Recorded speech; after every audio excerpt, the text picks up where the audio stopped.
How did a shoe dog become a shoe god? By embracing a particular brand identity? How might the Greek goddess of victory provide a recipe for success for your challenger brand? And why is it not such a stupid idea to dream crazy? This is Extraordinary Marketing.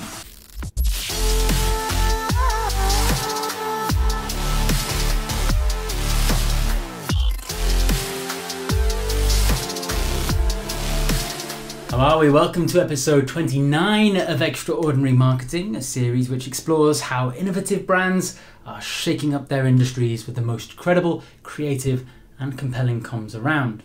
I'm Simon Vincent, the ex-CMO, and in this episode I'm looking at the hero archetype and studying how applying it to your marketing could help your brand to stand out, create a tribe of custodians and, crucially, grow.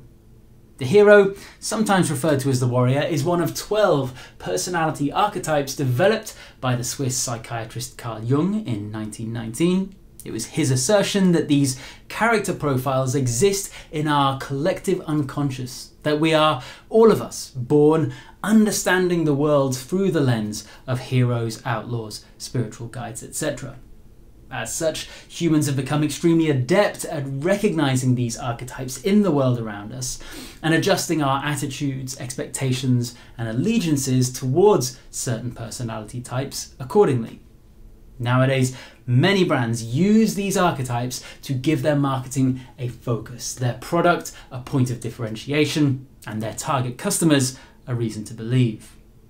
The hero is an archetype which is characterized by its primary desire to make a mark on the world through the mastery of a skill. The hero is highly principled and expresses him or herself primarily through their just cause, their judgment on what is right and wrong in the world. Often a strong personality in and of themselves, they work with other archetypes to achieve their ends, but they are intrinsically individualistic. Their path must ultimately be theirs to take. As such, bravery is required to be a hero, as is an understanding that, to coin a wrestling phrase, every face needs a heel, i.e. you must have an enemy, someone or something that you are railing against. And in the next section, I'll dig into the most famous example of a hero in modern branding, a company with humble origins in the US state of Oregon.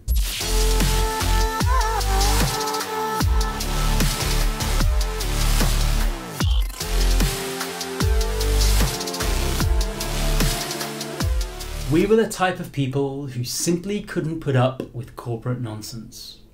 We were the type of people who wanted our work to be play, but meaningful play. We were trying to slay Goliath. We were fighting against conformity, against boringness, against drudgery. More than a product, we were trying to sell an idea, a spirit. These are the words of Nike founder Phil Knight in his book Shoe Dog. As he recalls, he first said those words all the way back in 1974. It's clear that even then he was a man on a mission, the head of a company with a cause. That mission, that fight against boringness and drudgery, would see the company redefine the sports shoe many times over, through their waffle trainer, to their air cushioned soles, to the recent Vaporfly model that was so good it got banned from the Olympics.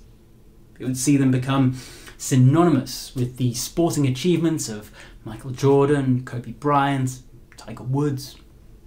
But it would also see them align themselves with Colin Kaepernick, the controversial American football quarterback who has effectively been shunned by the NFL for having taken the knee in support of the Black Lives Matter movement. When Nike released an ad they called Dream Crazy, featuring him alongside the statement, "Believe in something even if it means sacrificing everything," their tacit support for both the player and his opinions drew criticism from the then President Donald Trump and saw some Nike customers burning their trainers on social media. Nike held their nerve.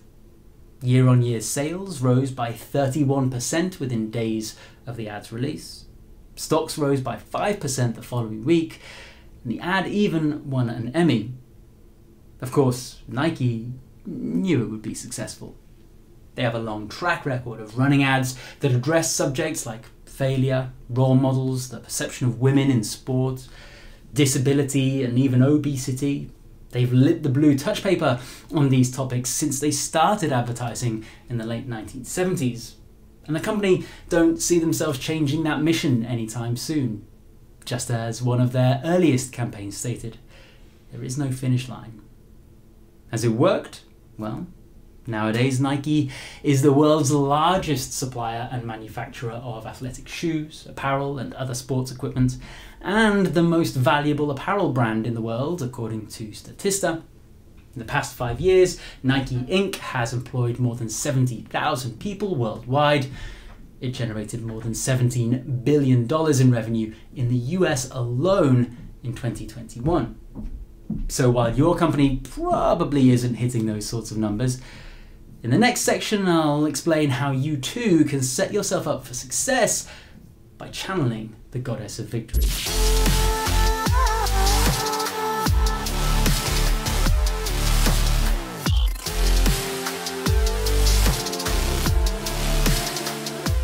So the first thing to mention is that archetypes only work if applied consistently. You cannot simply make one inspirational hero ad and then have everything else you do be corporate and devoid of personality. Nike has grown to where they are now because they've lived that empowered, inspirational, just do it message in absolutely everything they've done since their beginning, from their ads to the athletes they bring on board to their innovative approach to product design. Hero brands focus on individuals and their causes. They study a subject like racism, fame, or failure from a single person's perspective. And that person isn't always a superstar, by the way. They don't do artificial smiles. In fact, they rarely do celebrations of any sort, because to do so might imply the mission is complete, and as we all know, there is no finish line. They're comfortable with showing discomfort, or making you feel uncomfortable if you happen to be part of the problem.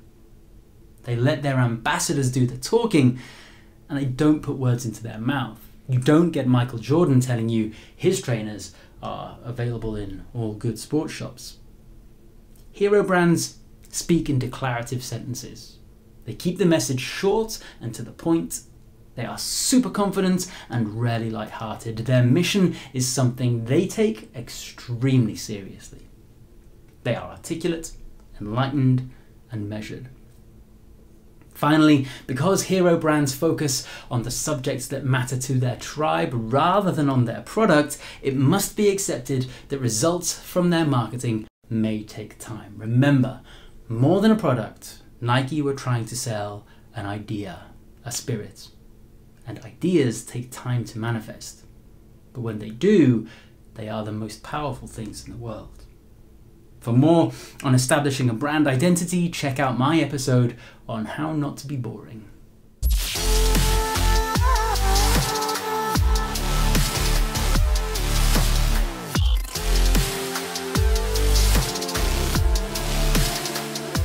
Okay, that's about all for this week. If you've enjoyed this episode, please do like, comment, share, subscribe, review, or just tickle me under the chin if you see me in the streets. I post a new episode here every week, each one exploring how an innovative brand is shaking up their industry with extraordinary marketing, so please do check back regularly. If you prefer more of the human touch, I am available for limited client work, training sessions and speaking gigs, and to find out how to talk to me about any of that, visit x-cmo.com. Until next time, thank you for your attention.